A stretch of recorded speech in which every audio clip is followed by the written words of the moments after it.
What's going on, guys? It's Spiro from My Life is Funny, I Guess. It is Tuesday, September 12th of 2017. Still here in Chicago, Illinois. Today, I am finally back to doing some stand-up. It's been a long time. I've been jonesing for it, man. I've been craving it. Because like I said, when you get on stage and you're doing well, and even if you're not doing well, if you're just on stage, it's like a drug. You're addicted to it. So I'm on my way right now to one of these wonderful Chicago mics. A little update on the Chicago 48 Hour. Unfortunately, we didn't win any awards. A little bit disappointed because we definitely felt like we had a solid movie. It was probably one of our best ones that we've done for the 48 Hour project. But, you know, sometimes that's just the way it works. I always have the philosophy that you can't get better if you're always being successful and doing well because you don't push yourself. So we'll just take this as a learning experience, chalk it up, and try again. Anything with entertainment, like I've been preaching for a while, there's no guarantee, there's no set thing. Disappointment's just the name of the game. Like, that's all there is to it with these types of things. So, new day. Hopefully, we're going to have a good day. Like I said, I'm going to do some open mic comedy, but I am going to try to get on at the world famous Laugh Factory here in Chicago. They posted in the little Facebook group that they have some lottery spots available for tonight's show, 5-minute lottery spots. So if you guys don't know what a lottery spot is, essentially you sign up and they just pull your name out of a bucket or a hat or at random, and you get to go on for that show and do a couple minutes. So no guarantee that I'll go up tonight, but it looks like a lot of the Chicago mics are just lottery spots. So I figured if I'm gonna risk not going up and I'm gonna drive down 2 hours to the city, might as well shoot for the stars and try to get on a really fucking awesome stage and rock out in front of a paying crowd. So that's the goal. Like I said, it's 2 hours to drive there. I just started. And luckily there's 2 shows, so I'll have 2 opportunities to get on one of these. So if I don't get on the 7:30 show, hopefully I'll get on that 9:30 show. But I'll catch you guys when I'm inside. Fingers crossed. So no luck on the 7:30 show. My name wasn't pulled. There's a shitload of comics there. So I definitely need a little luck on this next show, the 9:31. I'm in my car because there's nowhere to fucking park here. So I parked in a grocery store parking lot just because I was running late, because I was looking for parking for 20 minutes. So I had to move my car. So I moved my car about a mile away. So I'm going to run over there now. Hopefully, fingers crossed, guys. Hopefully I can get this next show at one of the lotto spots. So hopefully when I tune back in, it's a positive tune back in. Guys, I'm in luck. I got pulled on one of the lottery spots for this 9:30 show. Look at this fucking crowd. It's bumping in here right now. I get to go on 5th, rock out a 5-minute set. I'm fucking super nervous, but super excited. Big stage, but I'm ready for this shit. I got my shit on lock. Gonna bring the best 5 minutes I got.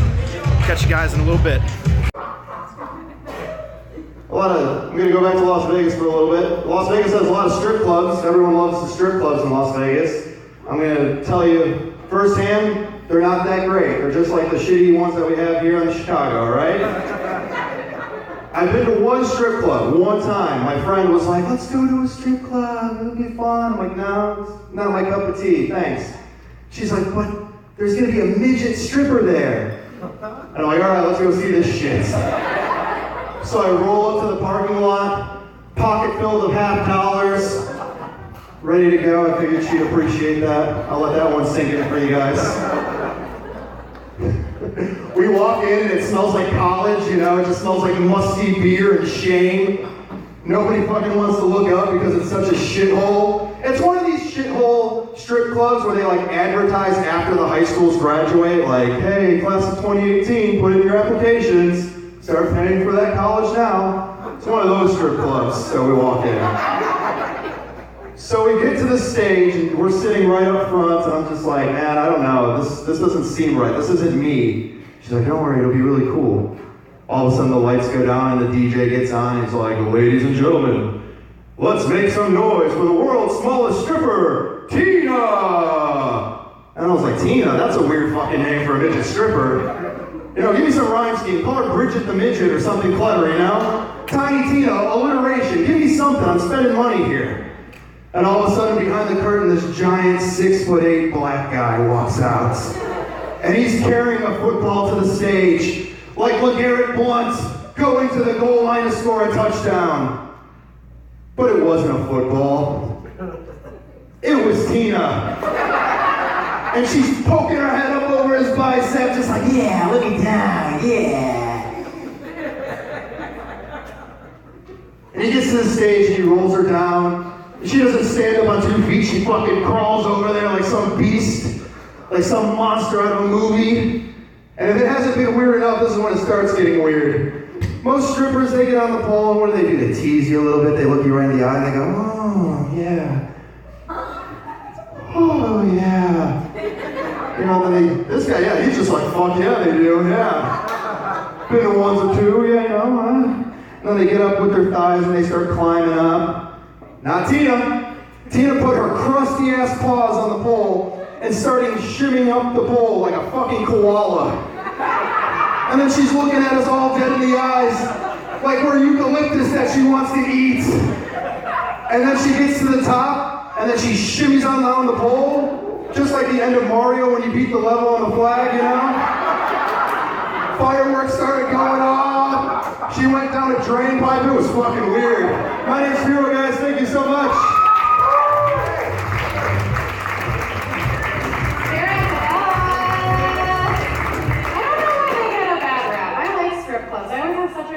Reunion there, so I know Tina's my cousin. Don't talk. Holy shit, guys, that was fucking fun, man. Woo! That's what this is all about. I mean, you took a day that was kind of a bummer to be the most part. Like, we thought we should have won some awards for the Chicago 48-hour film project.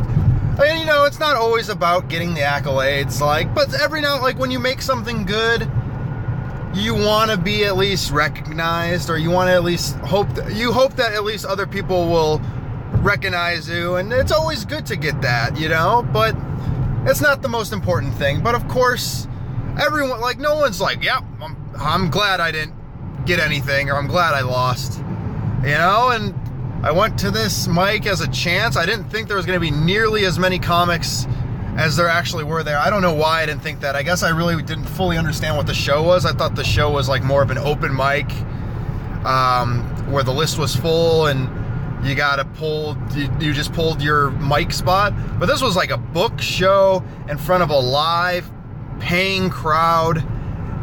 Holy shit. And like after the first drawing, the 7:30 show, like it was busy, but it wasn't as busy as the 9:30, and I didn't get picked for the 7:30, and I was super bummed. But I was like, you know what, there's 2 shows, and like I was starting to get down on myself before the 9:30 drawing. I was just like, God, like, I know it's stupid because it has nothing to do with anything. Like, if I didn't get picked randomly out of a bucket, like, it has nothing to do with my talent or my ability or anything like that. It's just the luck of the draw. But like, sometimes that's how fragile us comics are, and us entertainers are. Like, you try so hard for these spots and these slots, and you like just hope, and you like, I drove 2 hours and fucking paid for parking for 2.5 more hours, just hoping that I got randomly picked to perform on a fucking stage that like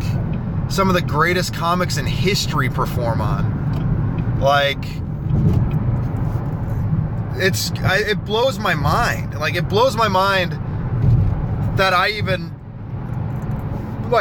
put myself through that. Like, but it's worth it, because like all that went away, all that bullshit, all that bad feelings of myself, all myself feeling down, like it just made my fucking month going on that stage and rocking it out. Like, I know saying killed it is probably not, it's like the most taboo cliche thing to say, but God, I had a fucking good set, and it felt good. Like, it, oh my God, like, and like it didn't start off great. Like, my first couple jokes weren't hitting. They weren't buying it for whatever reason.